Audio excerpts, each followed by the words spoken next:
All right. Good morning, everyone. Just going to do a quick audio check here. This is Mike Carlo from PowerBI.tips. With me, I have Anthony and Mr. Steve Schilling as well. Anthony, good morning. Good morning. Introduce our guest speaker today.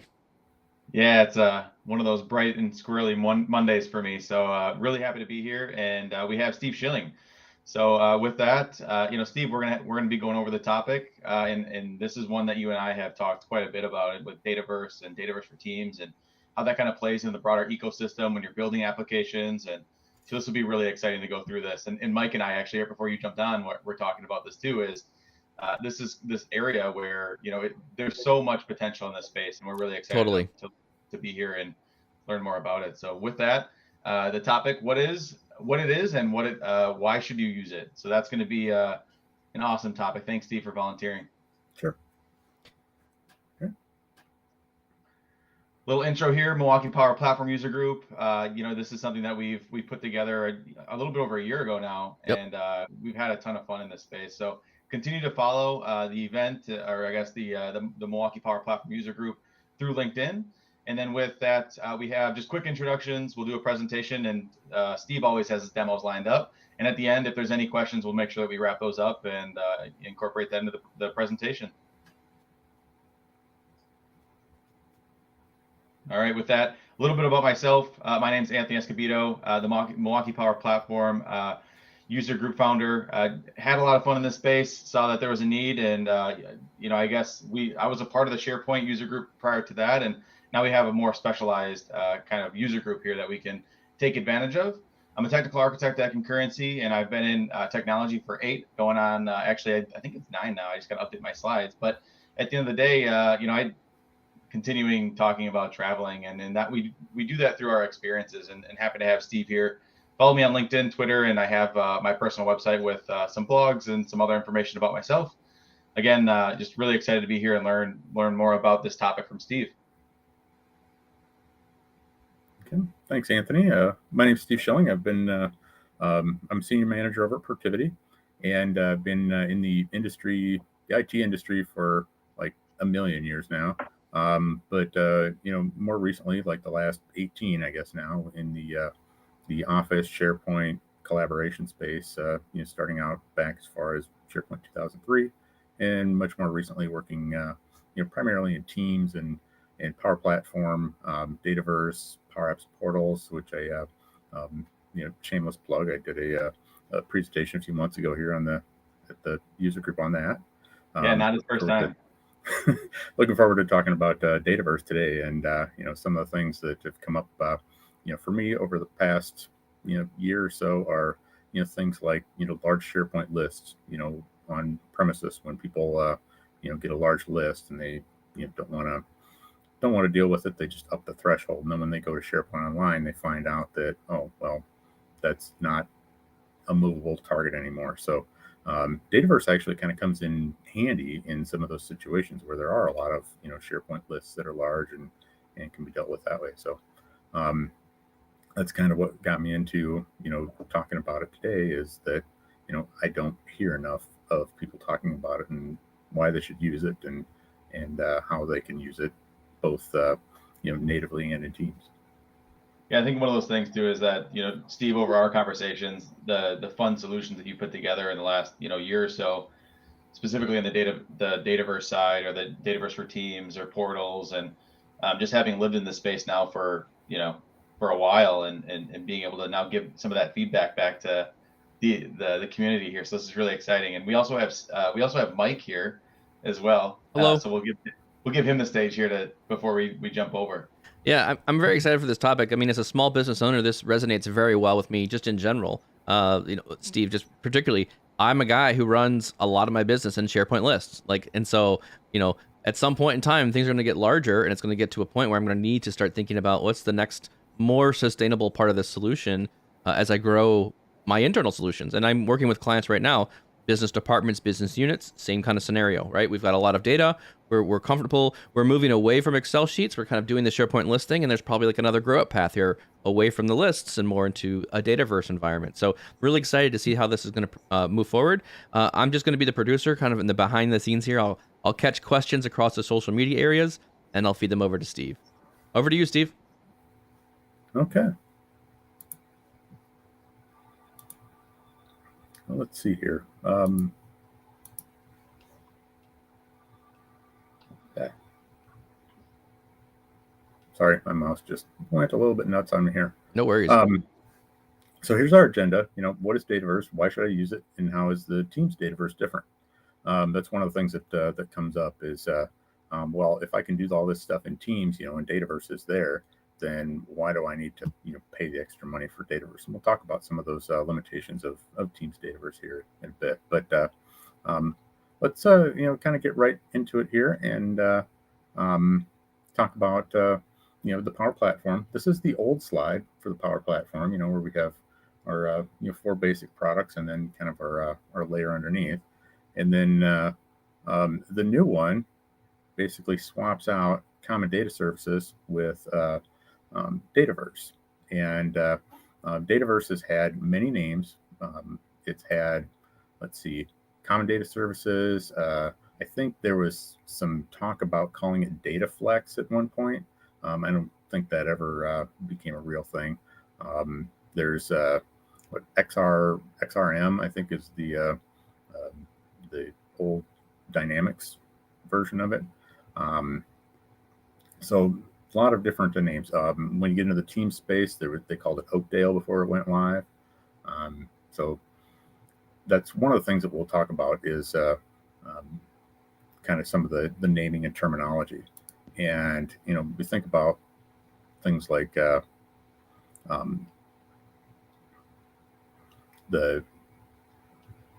we go, the terminology that comes along with Dataverse and the updates to the terminology. It's like, well, I've never used it before, so why do I need to know this old stuff? One of the reasons is that when you see a lot of the documentation, the blog posts, the solutions, they're going to refer back to some of the old, Dynamics terminology, CDS terminology. So you kind of need to know what you're, comparing apples to apples. So when you see in maybe an old CDS post that's still relevant, it might say entities and fields and records, where when you go into your Dataverse environment, you're going to see tables, columns, rows. And then this one here, the yes, no versus the 2 options. I still think it's technically a 2 options because you can change yes, no to be whatever you want it to be. It can be on, off. It can be yes, no. It can be true, false, whatever. So the 2 options was actually a more relevant name, but I digress a little bit. Take a look at the Dataverse itself. What is the Dataverse? It is a system, a database, if you will, that allows you to securely store and manage data used in apps. It's not just a pass through. So it's not like a connector. It's actually, you can store the data right in your Dataverse. You can collect it there. You can import it in Dataverse, full Dataverse. You can export. And then your apps all have a single place to connect into that data, which also means that you can kind of filter it out, sort it out, organize it, secure it, so that it's safe for your users to use. It doesn't have to be just your enterprise IT team using this data. You can, if you do it right, set it up in such a way that your power users, citizen developers, whatever term you're using for them, can connect into this data and use it. Where in the past it was like, well, we're not going to give our back-end databases, whether it be DB2, SQL, Oracle, whatever it is, directly to our end users without putting something in front of it. Well, Dataverse can be that something in front of it, and it can go up pretty quickly.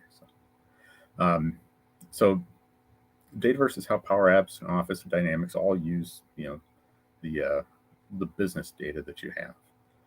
Stores data in standard and custom tables, and we'll talk about standard and custom tables here a little bit, with rich metadata.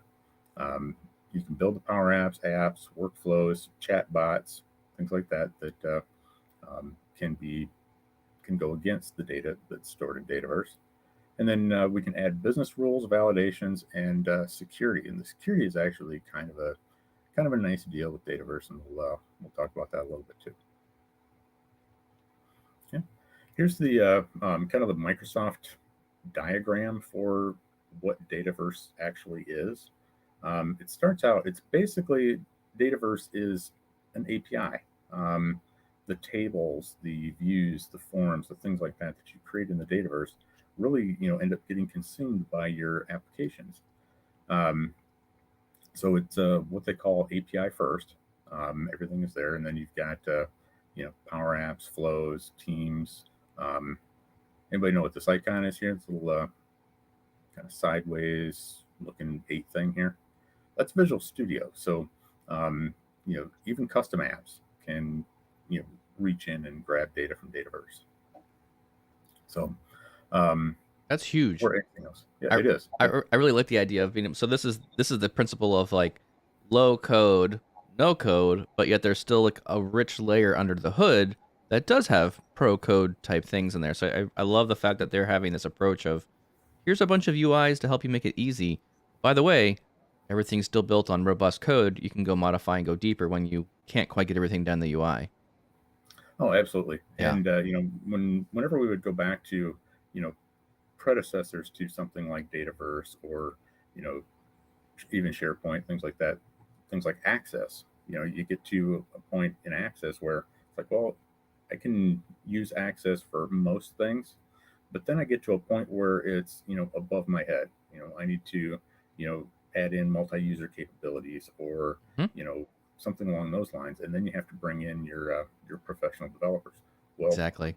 In something like Access, that wasn't really thought of all that well, or was kind of more like the fringe cases. With Dataverse, all of that is built in from the get-go. So awesome. Your professional developer features are all just right there for you. So when you do get to that point, you can just hand it over to somebody. They don't have to reinvent the wheel and rebuild from scratch. They can just take what you've got, add to it, and get you on your way. So, love it. Very cool stuff. Yep. So so in addition to that database, when we talk about a database, we think of tables, rows, views, maybe some stored procedures, functions, things like that. And then security is there, but it's not as robust as, say, like an application layer security. Well, in Dataverse, you have all of that. You have your authentication, authorization is there, auditing is there. And then we start getting into kind of that logic layer, which, if there's any DBAs on the phone, I apologize. In Dataverse, it gets mixed. So we can put business rules on tables and fields and things like that. So which I'm pretty sure that under the covers, if you were to look at the code at Microsoft, I'm sure that the layers are separated, but as far as we the users are concerned, it is just one SaaS system that we can incorporate our business logic and our data all in one spot. From a data tool, we've got modeling, reporting. There's some visuals and dashboards and things like that you can do right in Dataverse. Then there's also the Power BI. Another thing down here on the bottom in this data section here is this thing called Common Data Model. And we'll kind of talk about that a little bit, but set of open source tables for doing a lot of common activities. So there's like account and contact and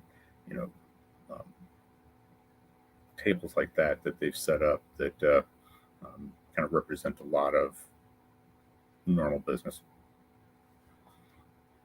The storage. Storage is relational databases, which is nice.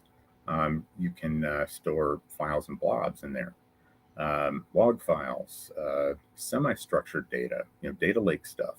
Where I don't know if I can come up with a better explanation of what a data lake is, but it's kind of like that closet with all your junk in it. That's not really organized, but it's all there, and you can kind of pull it out and use it as needed. That's sort of what a data lake is, and Dataverse will handle those types of scenarios. And then integration is another thing that's big in the Dataverse as it is today. There's eventing, event to event hub, event to a service bus, event to a webhook. So you can trigger off external processes based on something that happened in Dataverse. There's exports to SQL and data lakes, and then of course there's PowerAutomate that can go over the top of all of this. Yeah, I think the advantage here that we're seeing with Dataverse is that it's something that is already in use. You don't even know that you're using it sometimes. So like you mentioned earlier, with there's Power Apps, PowerAutomate, Power Virtual Agents, Power BI, all that good stuff that's out there. And a lot of times when you're already using this, even in SharePoint and things of that nature, it's something that you spin up, and like on the back end you're using Power Automate, and then those Power Automates are stored in Dataverse, and it's like this ecosystem that just already lives in this space that you start to just use, and then you go out there and you intentionally use it, and you're like, oh, I've actually already used some of these bits and pieces. Yep. And one thing that's not on this this diagram that really deserves some time as well, and it could actually probably be its own topic, is the idea of solutions. Being able to pick up these customizations and things that you've built and move them from one environment to another, so that you can do some ALM processes. You can have dev test and prod environments that you can create in your Power Platform, where you can move these solutions through and test them, update them, things like that. So I think it's the ability for like a citizen developer, some maker that's out there in the world that has a tenant, they're at their organization, they streamline, some small legacy task, and then they're able to just tack on all these extra things that we just talked about without any additional effort. It's just built into every single app, every single solution or Power Automate. It's just the ability to be able to extend it to any of these features, with little to no effort is the I think the big win that we get with using the Power Platform and all that it has to offer. Oh, sure. Okay. Now, Jens Kofod, I hope I got his name right. So I'm giving him credit for this. Took that last diagram we just looked at and kind of scaled it down for the Dataverse for Teams. So you notice that there's a whole bunch of missing things here. Things that are missing are like the security auditing, the entire logic tab, which would ultimately end up being built into your apps instead of the data. Reporting is removed from the data. There's no visualizations in Teams. Storage log files, there's no really good logging in the Teams Dataverse. And then once you get over into integration, pretty much all you've got left is Power Automate. None of that eventing stuff is there for Teams. And then there's some, a few other limitations too, as far as like storage and things like that. But we'll kind of talk about those differences a little bit later. But I did like this diagram that he put together for this. And Jens Kofod, he's got a blog out there at this iiu.dk. I'm sure he can full credit for that. He saved me a whole bunch of time. I didn't have to mess around with that image, which is definitely not my strength anyway. So there we go. The common data model. This is that schema, and there is a GitHub out there that has all of the schemas for this in JSON, and you'll see that there are these core set of tables here: account, activity, contact, currency, email, so forth. And these are a series of standard tables that come with every Dataverse that you set up. You'll see when we create a new Dataverse, you'll see just a whole bunch of tables that just show up, and maybe you know what they're there for, maybe you don't. Probably they'll probably come into play at some point. There are other common data model schemas that you can add to your Dataverse based on what your license is. If you've got dynamics and things like that, you can bring in sales and service and finance and all of these kinds of things that can help you build applications based on a more standard schema. And Steve, I've already dropped a link for the GitHub common data model schema in the chat windows as well. So I've already got that out there. So check the chat. The common data model schema is actually a well-documented structure that's available to anyone to go look at and review what data makes sense for your team and your business.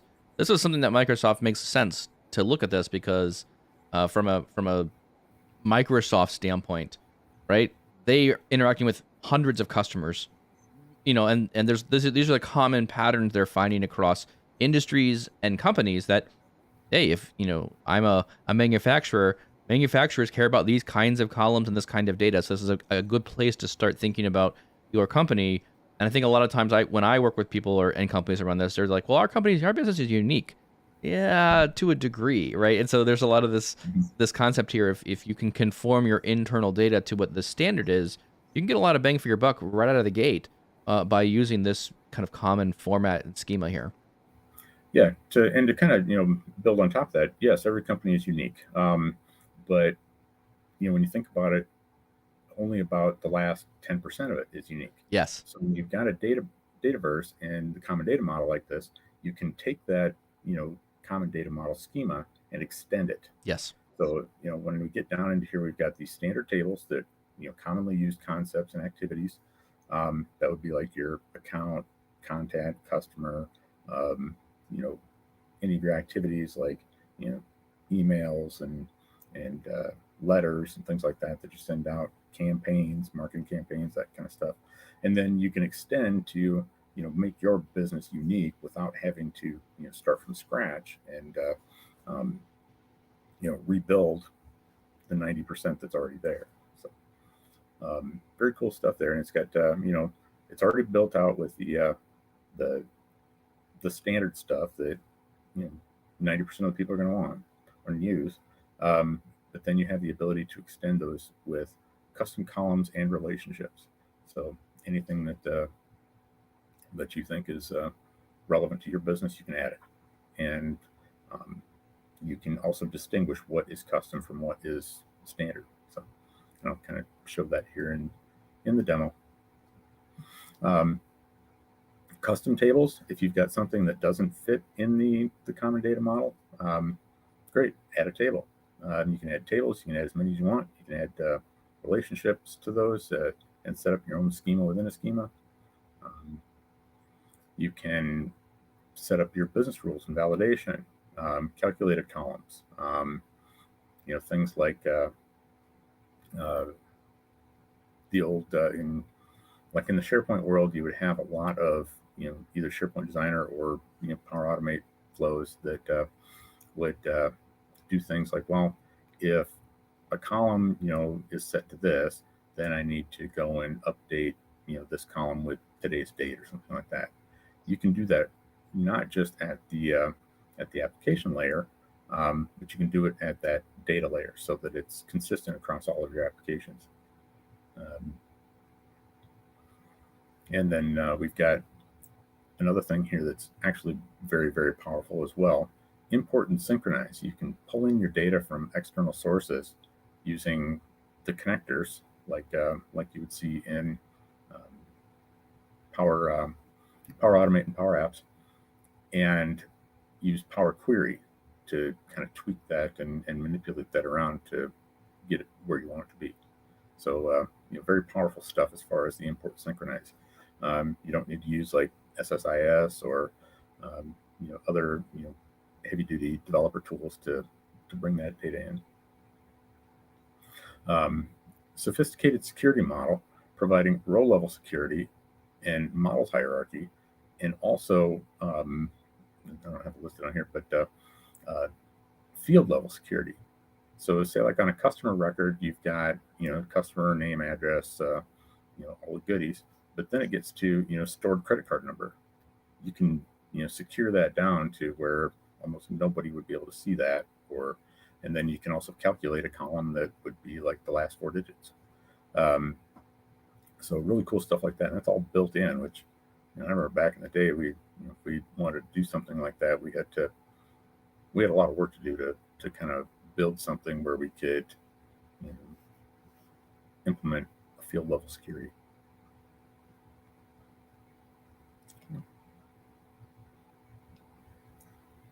Just a quick example of a business rule here.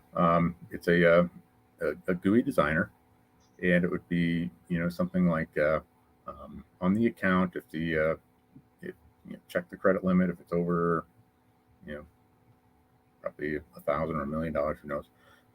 Then you set business required to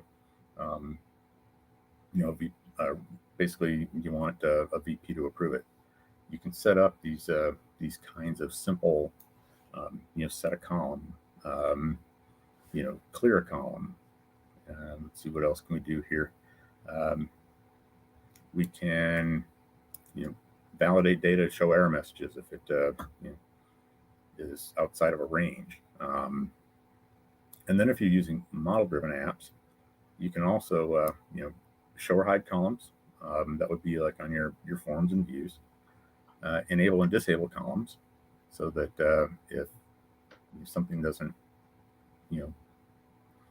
match a rule, you can maybe hide, show, enable, disable. And then there's some business intelligence stuff that can also be done in the model-driven apps that you wouldn't be able to do in Canvas apps. But all that stuff is also still at the data layer. So a lot of fun stuff there.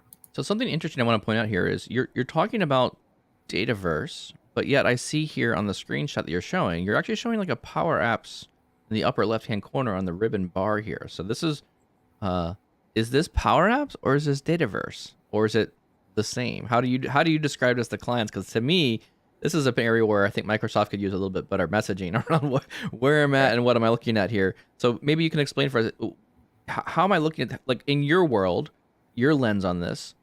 How do you see this fitting with the way they've made the messaging here?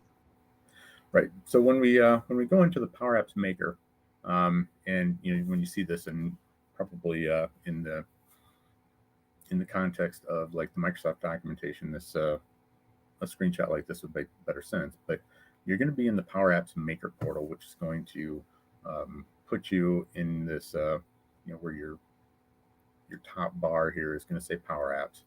And then you'll be in the Dataverse and the tables, and then you'll navigate into a table, and there will be business rules. And then when you set up the business rule, that's where kind of this, the rest of this screen comes from. So you would be in the Power Apps Makers portal to do this. Cool. Excellent. Thank you. Yep. Okay.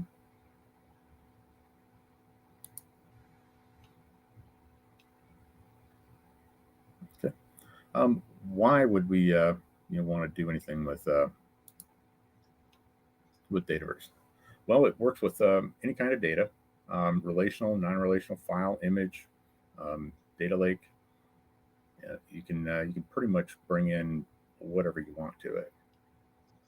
Works with any type of app, because everything is REST API. You can use C# apps. You can use JavaScript or JavaScript. You can use anything you've got, mobile apps, web apps, Teams can all use Dataverse.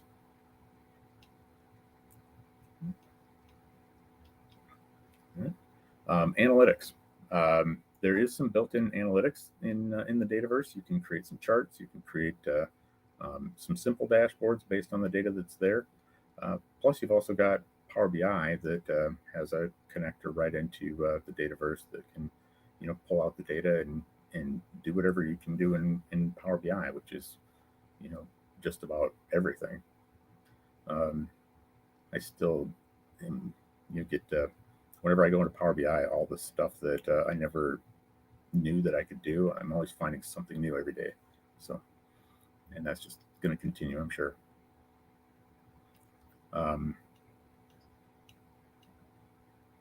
There's the security features of it, with how it's integrated into Azure AD for authentication and authorization, so that only people that you want in there can be in there. And then once you get beyond that, then there's some role-based security. You can create roles. You can create custom roles to your application, so that maybe managers have a different level of access than non-managers, and customer service reps might have different access than sales reps. So you can set up those roles and adjust your security accordingly. Plus, then there's also the row level and column level aspects of it as well, which is something that you generally don't have like in a SQL database. I don't know, row level is probably pretty difficult to do in just like a native SQL or Oracle database. Okay. There's compliance, that the Microsoft Trust Center, which has just scads and scads of documents in there, and if you've got some kind of a compliance issue, odds are you'll probably find it addressed there. Things like SOX and HIPAA and that kind of stuff. Here's one that's kind of a good and a bad. The limits. There's entitlement limits that are basically based on your licenses and seats and things like that. You get so many operations per day granted to you, and then there's the service protection limits. The throttling that happens, and it's probably one of the things that's most complained about, but it's also a feature because it keeps the service consistent. Those service protection limits are there to ensure that somebody's big giant migration doesn't bring your system to a crawl. So while it when you're the one that wants to do that big giant migration, it's a nuisance. When somebody else wants to do it and they shut them down, it's kind of a blessing. Backups. There are the two types of backups in the Dataverse. There's the system backups, which happen as kind of Microsoft's disaster recovery and automatic, all that good stuff. But you can also do manual backups yourself. You can create a backup.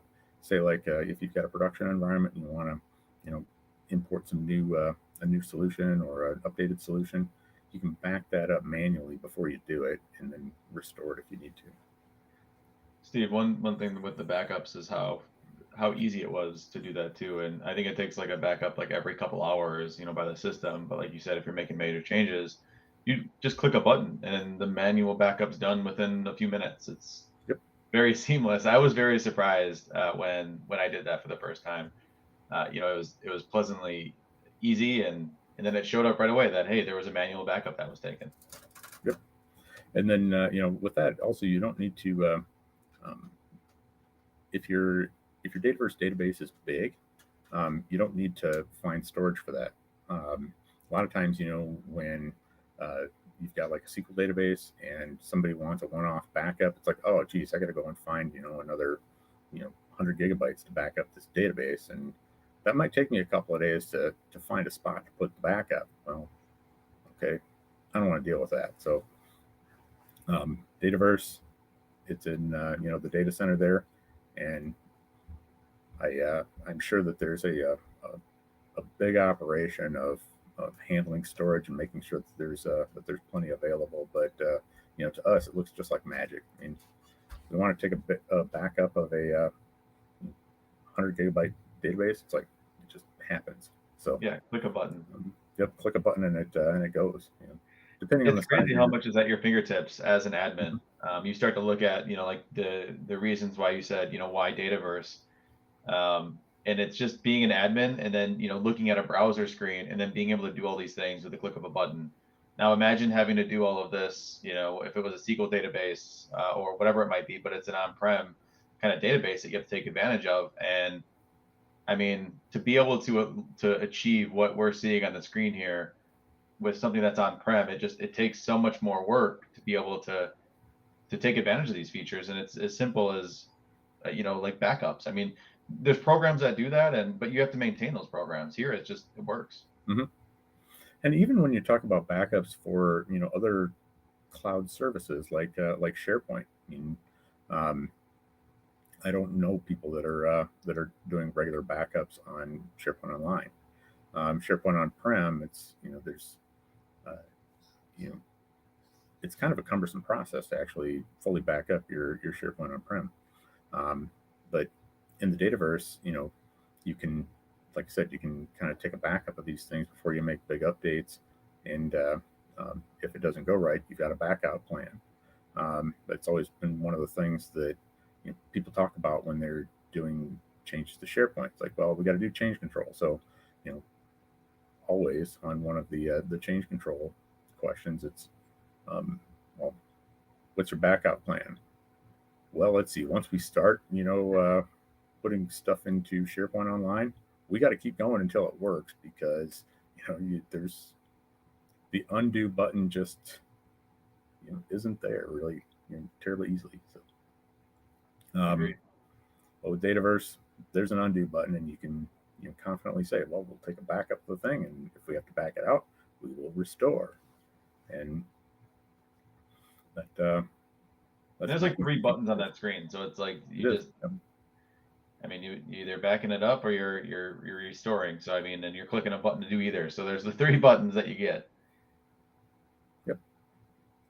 And another thing with Dataverse is I didn't put on the list here is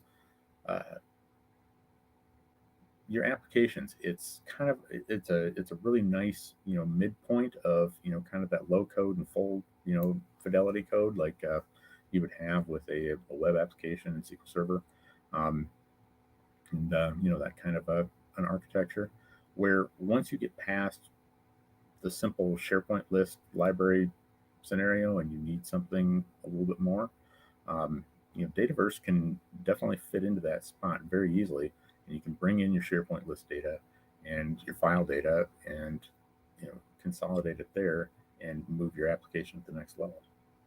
Yeah, they both support like the export and import from Excel and all that good stuff. So there's ways that you can do that make it a little bit easier, even with Power Query too. Yep. Yeah, and Power Query actually will make that whole import export process quite a bit easier. You can do some mapping and things like that in there. It's nice. Super powerful. Yeah, it's something that I think is opening the Power Platform people like yourself and myself, opening our eyes to that. But that's where we have Power BI folks like Mike and Steve who work in that space quite a bit. And I have so much to learn in that space because Power Query is just, it's one of those like hidden gems to the Power Platform people. But Power BI, well, Power Platform as in higher level. But when you talk about Power BI, it's something that they use very frequently. So I'm very excited to dive deeper into that at some point. This is a really neat area for us. Particularly everything I'm used to is I look for data sources for Power BI, and now looking more to like what can be a data source for Power Apps, and having a single managed solution like this makes a lot of sense to me. I think this is making my life a lot easier. And then when I have these one-off or edge cases of how do we get data into our Power BI reports, this is a great platform where we can start saying, okay, let's in a very quick way, in a similar fashion like how I would build Power BI reports, quickly get data into a place where it's regulated, it's measured, I can have business rules on it, and it makes my effort downstream consuming the data in Power BI much, much easier. Oh, for sure. Because a lot of that, and not only that, but it's when you bring it into Dataverse, you can bring in Dataverse from maybe a source system, say there's an ERP or something like that, and then you can augment it using Power Apps, Power Automate, and then report on it from Power BI. So you've really got the whole thing just right there. And then with the way that it can sync that data, it can bring in the data from the source system as it needs to, and keep it separate from the data that's been augmented by the users off to the side. It's very cool stuff. Now we bring in this whole Dataverse for Teams idea, and the as we saw in the diagram before, the Dataverse for Teams does have some limitations over the full-fledged Dataverse. Otherwise, nobody would ever pay for full Dataverse. They would just host everything in Teams and call it good. But Dataverse for Teams is a low-code platform built into Microsoft Teams. The benefits that include, the support to build apps, flows, chat bots, all within Teams. You can use the whole idea of tables and views and things like that with that are there with Dataverse. You get a little bit different security model with Teams. It's aligned with the teams, so you get like the the group owners and group members, group visitors. Those are your roles in Dataverse for Teams, as opposed to the there's a series of different roles for um, full fidelity Dataverse. This one is probably one of the biggest reasons to use Dataverse for Teams. It's included in most of your Teams licenses. I say most because I think it's pretty much all, but as soon as I say that, then somebody will come back and say, well, there's this, oddball freebie Teams, that, comes if you buy a Chromebook or something like that. That like, oh, well, I didn't think of that particular scheme. But most of your Teams licenses, I know that all of your E licenses will include Dataverse for Teams. So, and the other big thing about that is that it's not just there for your internal users, that wouldn't need like an extra license. Your guests. So if you have external people that you invite to the team, they can use the apps in Teams that you've created in Dataverse, where a typical model-driven app or Canvas app that you've created just in native Power Apps, those people need a license. They would need like a B2B type of a scenario where you license them to use those apps. In the Dataverse for Teams, you don't need to do that.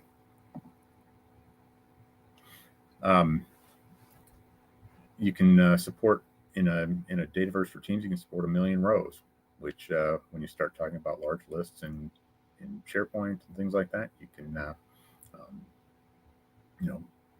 large lists in SharePoint, I think technically will support more than that, but you always tend to run into that 5,000 item view threshold. So using a 1 million rows in Dataverse is quite a bit more efficient than all of the messing around that you'd have to do to deal with large lists in SharePoint Online and Power Apps. And of course, you can always upgrade it to a full Dataverse. So somebody comes along and says, well, geez, we've built this thing in Teams. We want to, we're using a whole bunch of stuff, and now we want to add into it, a webhook. We want to, be able to call out to a webhook, say, open up a ServiceNow ticket or something like that. Well, you want to start doing stuff like that, but you need full Dataverse, and rather than having to start over from scratch and rebuild it, you can upgrade it and just continue on. So very cool stuff there. A few of the limitations, we've kind of talked to a couple of them here. And this is not a topic that we've talked about yet, but mobile offline. If you have the Power Apps app and you've got an app on there that's running, you can set up some of these Dataverse tables to be mobile offline, meaning that they'll bring down a copy of some of the data and you can work with it offline if you don't have a connection. Teams doesn't have any of that. Most of the standard tables are not available for Dataverse for Teams. So all that common data model stuff that's so cool, you really don't get that. You'll get like the user table and maybe the organization table, and I'll show you what those are here in a minute. But you'll see a big difference between an empty Dataverse versus an empty Dataverse for Teams. Professional data, if I can talk. Professional developer features, limited only to data visualization. There's no API access or plugins. So yeah, the Dataverse for Teams really is a Teams solution. It's not it's not intended to be a replacement for the Dataverse. if you want to do all that stuff, I'm sure that if you called Microsoft and said, geez, we want to have, these external applications integrate with our Dataverse for Teams, they'd be like, well, you need to upgrade that to a regular Dataverse, and then you can do all that stuff. And then they'd be like, well, but then we got to pay for it. It's like, well, yeah, it's, you're getting more stuff, so you got to pay for it. But so that might be a kind of a sticking point as to whether you use Dataverse for Teams or full Dataverse, is if you need to access it from like outside applications. Yeah, and I feel like you don't really know what you're missing until you get in there and you're inside Dataverse for Teams and you don't get to take advantage of the things that are already built.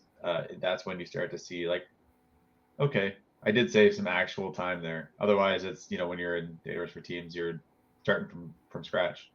Yep.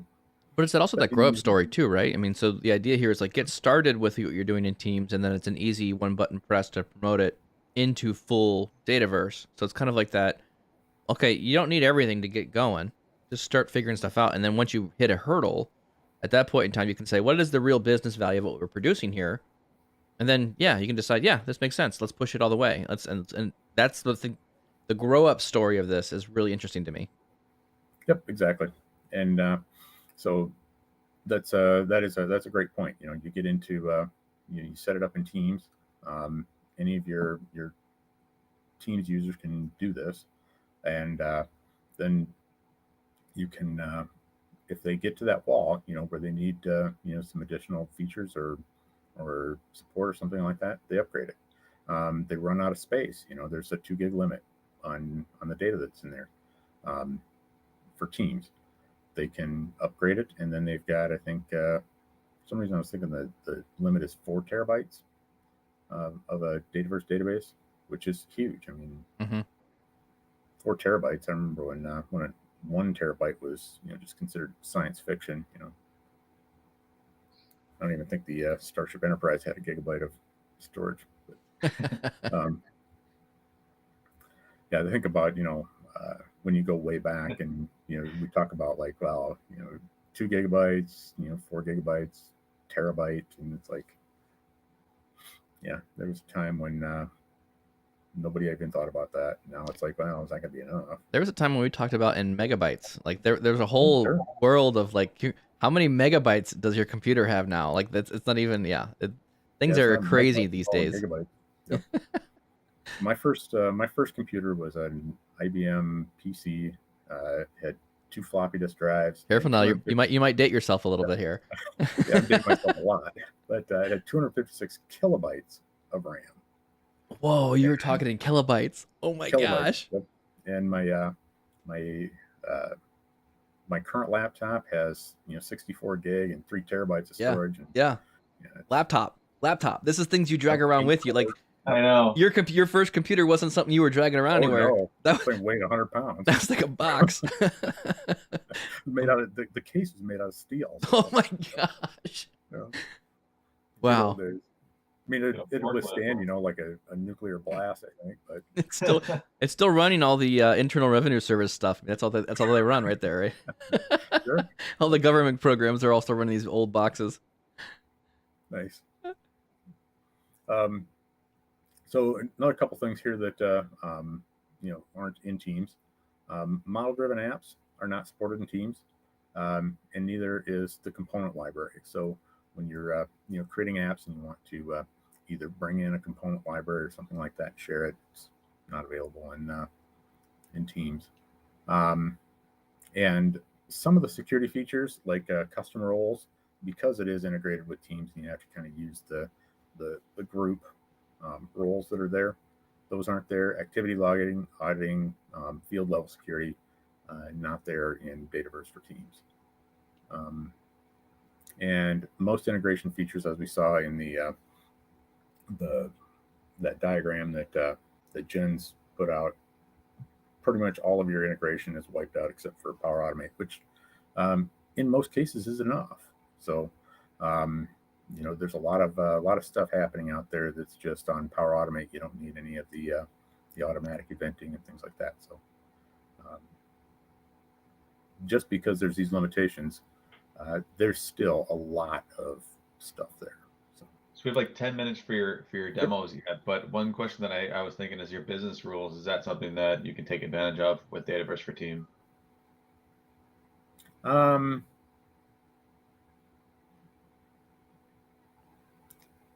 don't believe so.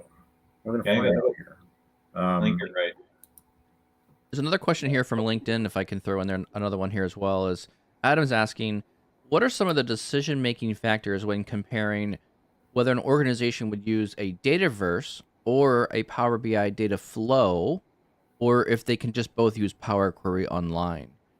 So I think the nature of the question here is like, we have data in, like, why would I want to use Dataverse versus maybe like a Power BI data flow? That sounds like one question right there. And I can kind of speak to the Power BI data flow side of things, and then maybe Steve, you can fill in there a bit. And then, sure.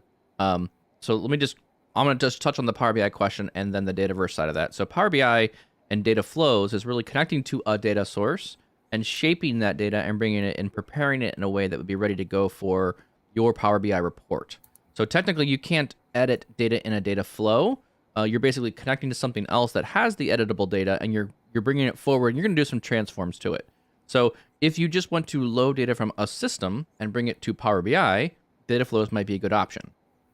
Dataverse, my understanding is similar in nature, but it actually has a whole data structure behind the scenes where it's a bit more around, we've got tables, we've got relationships, we've got like a SQL server that's kind of managed for you and holding this data for you.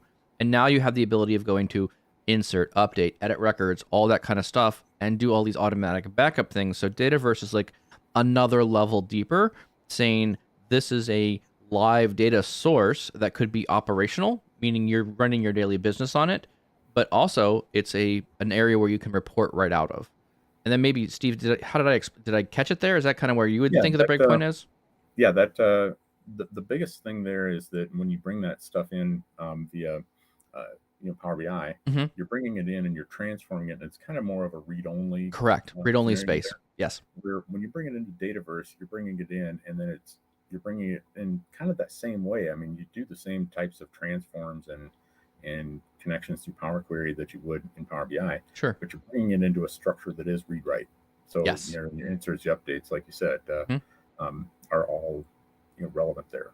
Now, if I had to put my big thinking hat on here on this one, Dataverse is just like a managed SQL database, right? There's just a lot. I mean, there may be other voodoo things that are going on behind the scenes. I don't know of them. I'm not aware of the back end of the infrastructure on the other side of things. But to me, this feels very much like, hey, Microsoft's going to just make sure that there's a SQL database available to me. They're going to figure out how to run it on whatever machines that they're going to run it on. I don't really care. They're only looking at the data storage. And so that's why you have this rich layer of like, I can edit stuff, I can change data, because it's technically running on like that SQL level infrastructure. Is that kind of your perception too, Steve, and how you see that? Okay. Yes, the data it gets stored in SQL databases as far as I know, and then the rest of Dataverse is that data access and some business logic layer on top of that. So when you think about it as a database, it's a SQL database with a whole lot of steroids. Because you've got a lot of your business layer, you've got your validation, your logging, your visualizations, things like that are all poured into that as well. So, yep. Okay. All right. Let's take a couple of minutes here for a quick demo on this. When you go into your make.powerapps.com, so you go into Office and you click your Power Apps, and you come in here and you get to the default environment in Power Apps, which when you come into the default environment, you click on Tables, and there's nothing here, and you're going to be tempted to click that Create Database. Don't. Let's not do that in the default environment. What I tell people to do is I tell people to create a separate environment, because this default environment is open to everybody, as we have probably learned in a past experience with Power Apps, and there's no way to keep people out of this without unlicensing them. So we create a new environment, and I just created just a trial environment here. This is empty. And so when I come in here to this data, which in some tenants, it will actually show up as a Dataverse. I don't know why this one doesn't, but you'll see tables, choices, which is kind of an interesting concept, but I won't go too deep into that. Data flows for getting data in and out. Azure Synapse Link, connections, connectors, gateways, and the gateways would be for things like on-prem data, so forth. So we come into the tables, and we will see a whole lot of standard tables. We've got like these common data model tables like account, address, appointment, attachment, so forth. And then we've got up here, we can look at the custom tables, managed tables, which managed tables is, if you're familiar at all with solutions, maybe that should be a topic for us we could talk about solutions in Dataverse at some point. There are solutions that you can get from Microsoft, third parties, your own developers, that can be either managed or unmanaged. Managed solutions are basically like a bundle of packages that they don't want you messing around with too much. So any tables that would come along with something like that would show up as managed. And then you've got your all here, which would kind of show the whole mess of everything. Now I've got a Teams environment, but what you'll find is that you won't see that in here. I've got my default environment and I've got my regular Dataverse environments. But if I do go into Teams, and the only way to create a Teams environment, a Dataverse for Teams environment, is to actually go in, open up the Power Apps app, and then once you try to create an app in a team, it'll create the environment for you automatically. There's no, through the admin center or anything like that, there's no way to create a Teams environment, which I thought was kind of weird, but I guess I can understand why too. So when I go into the build part of my Power Apps app, it'll show me all of the teams that have an environment. So I have this SOC team, which is one of Contoso's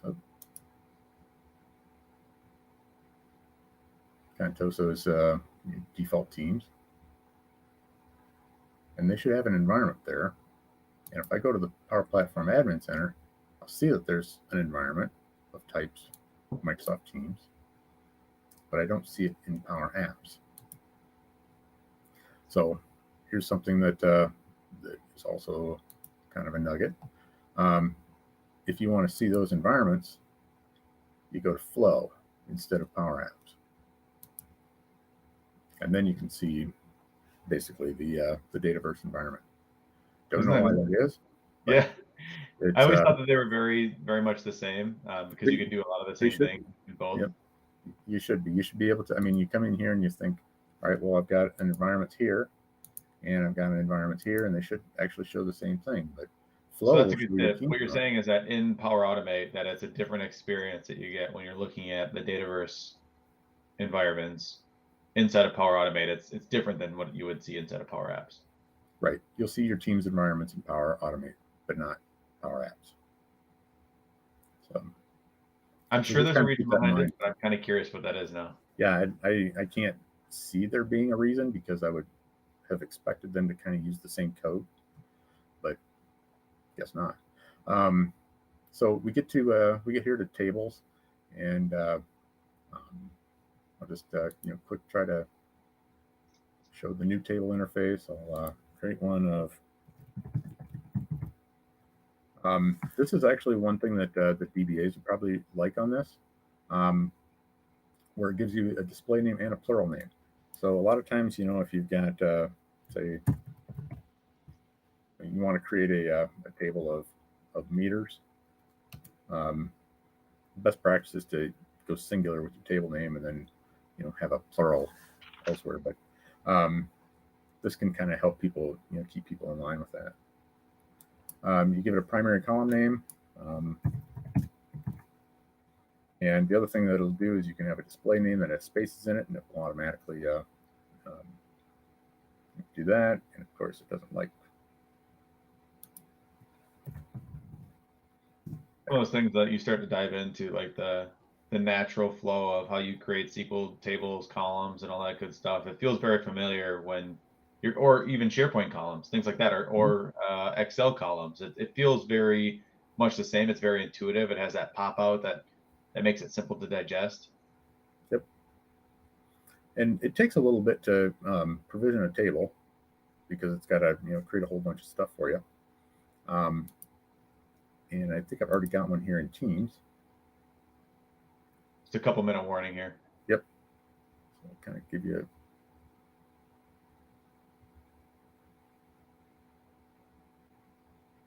Watch how funny is that? If I go into my tables in from Power Automate, it bounces me back over to Power Apps because that's where the table editor is. See, that this to me, this is the part where I think people get. This is my complaint. I'm like, I get that it's all one system and it's all kind of playing together, but like the branding to me is like you're kind of like mixing me up here. I click on one app, I'm expecting to go to the same place. Just name the doggone thing Dataverse. Just rename the stupid thing. Sure. Clean up your branding, Microsoft. So I created a table, and this was created in Teams, and you'll see that there are both standard columns, which you would expect to see created on, import sequence and modified by, all that good stuff. And then there's these other ones, these custom, that are the ones that I created. So I filtered down my list here to custom.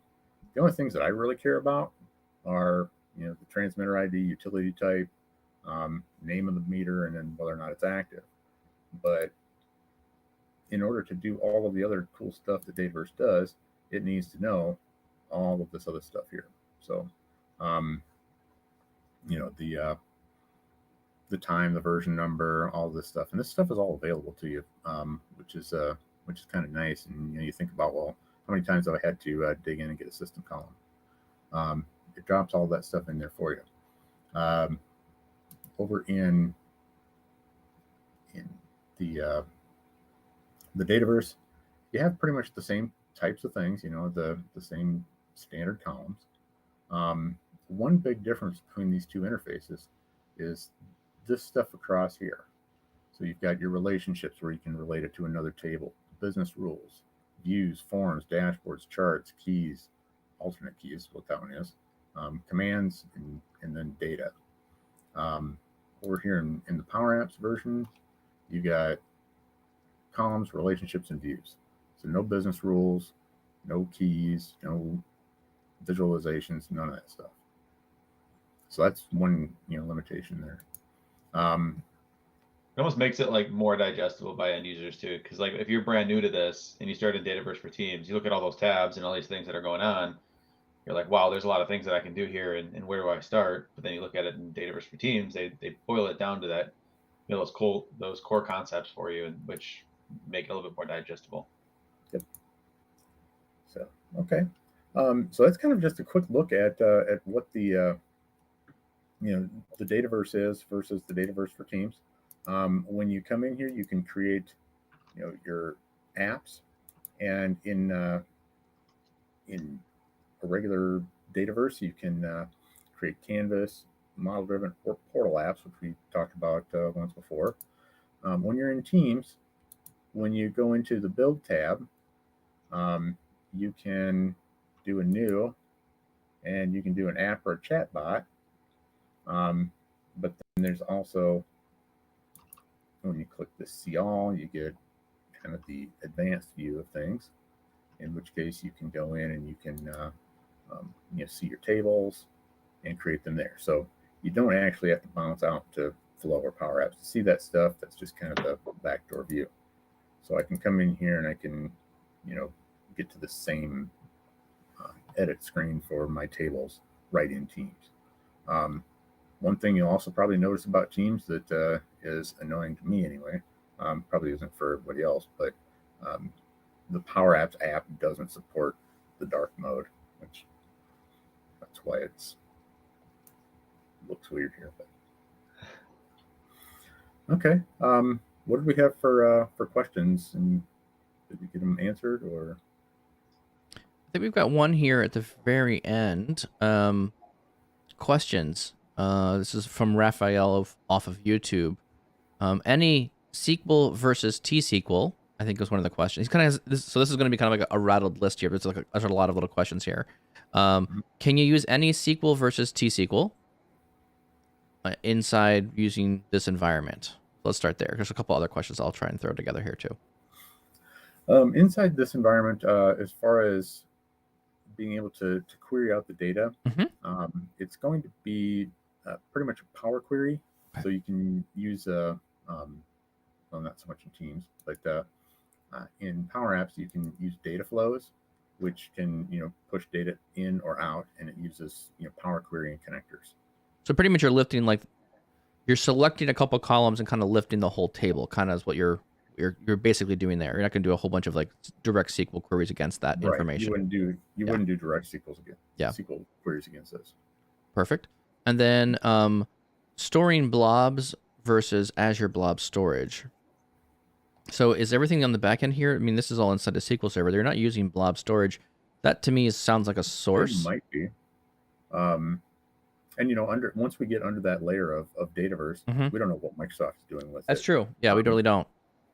My gut feel is hopefully this feels like a lot like SQL serverless, right? So where you have, so I'm familiar with like the data architecture of Synapse and then using SQL serverless to touch data somewhere else. And the cheap way of doing it is put your CSV files or your small file directly inside a blob storage, a data lake Gen 2 essentially, and then read the information directly with SQL Server. So there may be some kind of like flavor of that going on here, where there's like a SQL server that kind of, an MPP SQL server that's sitting in the middle here, and then there's like a storage account underneath the hood that you don't see or have access to, but it's basically reading and writing from storage there. Oh, it actually gets a little better than that even. Oh, see, I'm not even close. What you can do, and let's see, where did I see that? We're going into the weeds on this one. Yeah. You can create a file data type, or I should say a column with the data type of file. Interesting. And then there is and I might need to actually enable some stuff in my environment, but there was an option to actually have that file stored in SharePoint. Oh, interesting. So okay. If you use just a file like this, yep. Maybe I'm using a different or the wrong data type. Wrong data type, exactly. But or maybe it was image. Maybe not. But yeah, underneath the covers, I'm sure that the Microsoft is doing that whole blob storage optimization stuff. But yeah, there was a. It seems like a trend that they've been pushing and or promoting. Like if you look at like architectures that people are using more now, it's this idea of separate storage from compute, and you can store things at lower cost and not accessing them all the time.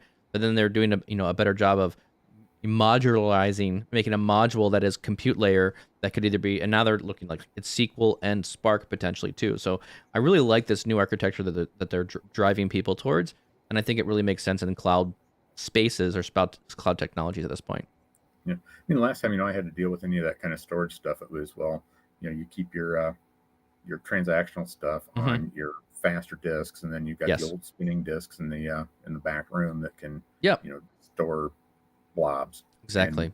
And, I'm sure they're doing the same thing, only they probably don't have a whole lot of spinning disks and things like that anymore. But true. But I'm sure it's the same concept. Okay, we're going to use the old flash storage versus the new flash storage. Exactly.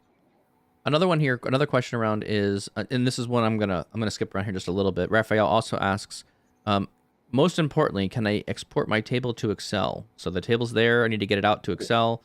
Can we do that? Absolutely, and that is a great feature.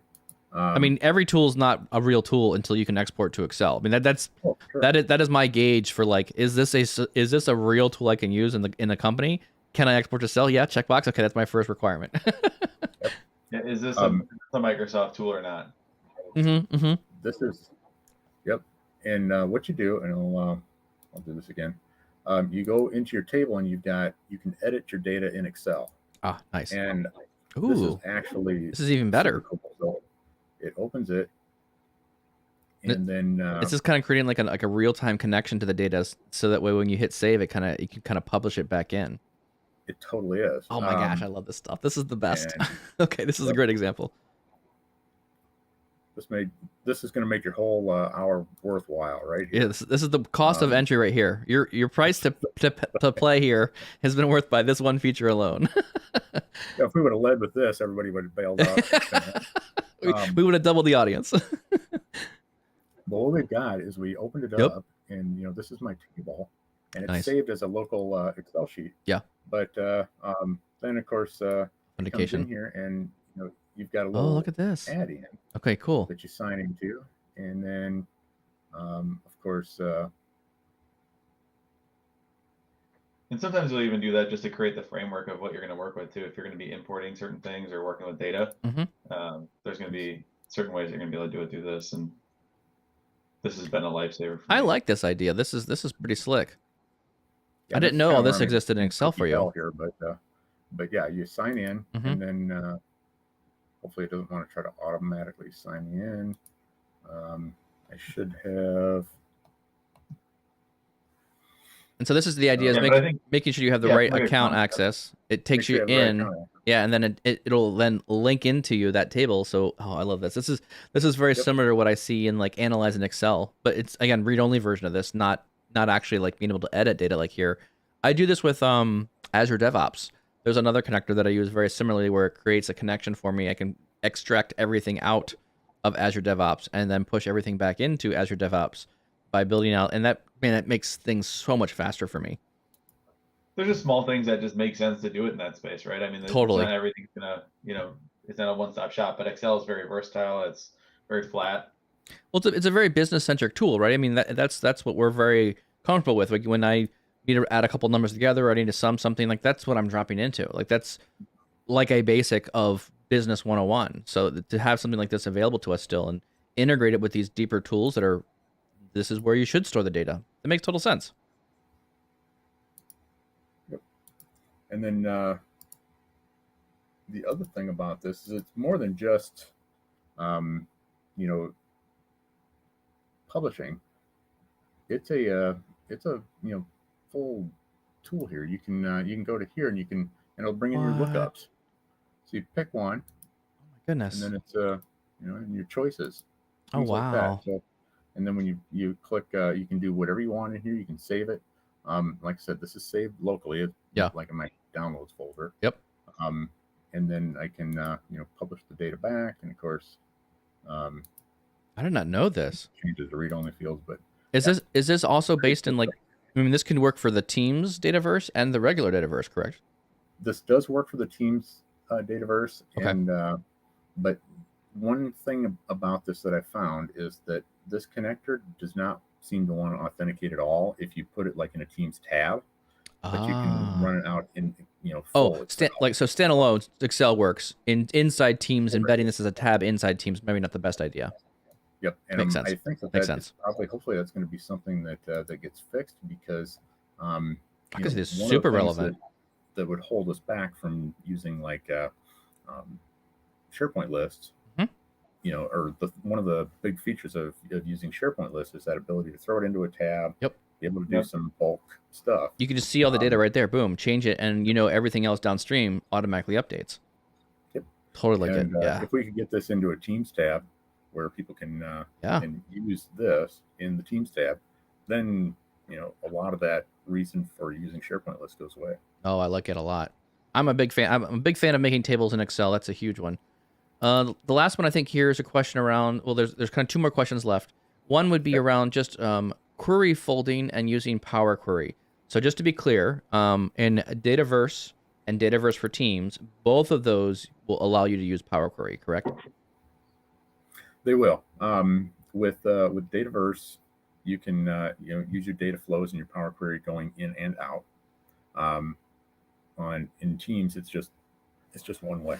Okay. So when you do a data flow in and you start doing your Power Query into the Dataverse, yeah, it's just you'll be transforming data just the one way. Okay. Anthony, you want to take the last question here? Yeah. So there's one more question from Raphael around licensing and pricing. So this is the question that I always have around this stuff is, what do you do there? Yep. From a licensing perspective, what's the actual question? Just so I. So I think it's just around, what is the licensing and pricing for app for end users? So, what does it cost me to run? There's we talked about 2 flavors, Power Apps, and then we have Power Apps for Teams. Sure. It sounds like we talked about Teams licensing a little bit. It's kind of included with your E licenses. But E licenses, some B licenses, even I think some F licenses, which I was kind of curious. I don't know if you know anything about that, Steve, but I haven't looked too deep into that. I know that I feel like the ability is there that you're able to use it even with some F licenses. Yeah, for Teams, it's going to be in most of those Teams licenses. Yeah. For full Dataverse, I believe you need like a per app or per user. Yeah, per month, per user on either of those. So it's like a very much Power Apps licensing type model where we'd say per app, per user usage kind of stuff. Okay. Yep. Yeah, I think that's going to allow you to. Go ahead. That's going to allow you to use all those premium features, whether it's on-prem gateways, third-party connectors, custom connectors, these advanced features that we're seeing, model-driven apps. I mean, that premium licensing SKU really gives you, it opens the door to really the majority of, the enterprise type of thing that you're going to be taking advantage of. So once you start to get to that personal productivity, Microsoft Teams and those types of things can do really, really good things. And even when you're in, a group setting or in a department setting, you can usually get by with that. But when you look at enterprise type solutions, that's where you're going to want to start to look at deeper security, auditing. There's more of the application lifecycle management and things of that nature. Cool. Yeah. So long story short, the Dataverse for Teams is included in your O365 license. Full Dataverse is not. Okay, perfect. Good clean breakpoint right there. At least that's the first time I've ever heard a good licensing breakpoint for Microsoft.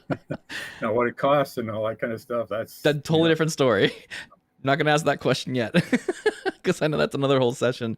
You could probably just do Dataverse licensing pricing, and that would just be a whole other session right there. All the things going on. Well, and not only that, but whenever you start talking about pricing, it's like whatever you say, it's going to be wrong because everybody,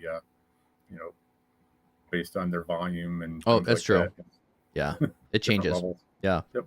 Well, with that, I think we're at a good point. Anthony, you want to give us a wrap up here? You got a couple slides to wrap us up? Just a simple thank you screen, and I appreciate everybody coming. This is going to be one of those things that we're going to be able to look back to over time. That Dataverse versus Dataverse for Teams. What is it? Why would you use it? Very exciting topic. Thank you again, Steve.